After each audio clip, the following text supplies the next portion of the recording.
मुझे सुन के अच्छा लगा, क्योंकि सामान्यतः देखा जाता है आज के सोशल मीडिया के युग में, आप देखिए इंदौर से बड़े बड़े नेता हैं जो कॉलेज में जाके शक्ति प्रदर्शन करते हैं, छात्रों को इकट्ठा कर लेते हैं, तमाम सारी होती हैं, इंदौर हो, दिल्ली हो, होता है। लेकिन ये सारी चीज़ें कहीं ना कहीं शिक्षा पर असर डालती हैं, हमारी पढ़ाई प्रभावित होती है। आपने तो आपकी पढ़ाई को भी समय दिया और आप यहाँ पर संगठन के लिए काम कर पाए, तो ये तालमेल कैसे बना पाया? पढ़ाई के समय मैं पढ़ाई करता था और जब परीक्षाएं आ जाती थी तो मैं गायब हो जाता था।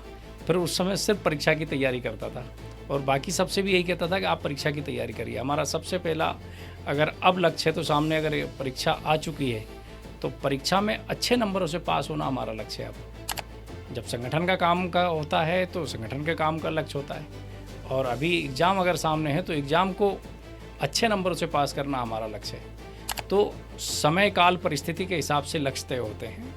और मैंने कहा ना कि जैसे हर छात्र नेता सोचता था कि मेरे साथ भीड़ खड़ी रहे, क्लास में लोग जाएं ना जाएं, और मैं कहता था आप क्लास में जाइए और क्लास के खाली टाइम में बाद में अपन मिलेंगे। तो हमने एक स्थान तय कर रखा था पेड़ के नीचे। उस पेड़ के नीचे जब क्लासें ख़त्म हो जाती थी, लंच हो जाता था, तो हम वहाँ सब एकत्रित होते थे और बड़ी संख्या में यानी 200-300 छात्र तो हमारे साथ ऐसे ही खड़े होकर के चर्चा होती, कॉलेज की उस समय की जो बातें रहती हैं वो सब चलती थी, पढ़ाई की बातें होती थी। और आपका दौर तो विपक्ष का दौर होगा?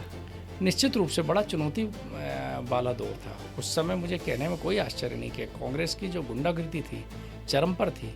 कैंपस के अंदर क्रिमिनलों को भेजा जाता था कि एबीवीपी के लोग खड़े ना हों। हम पे एक बार नहीं कई बार हमले हुए, और ऐसे हमले हुए कि जानलेवा हमले भी हम पे हुए, पर हमने कैंपस नहीं छोड़ा, काम नहीं छोड़ा, संगठन काम करते रहे।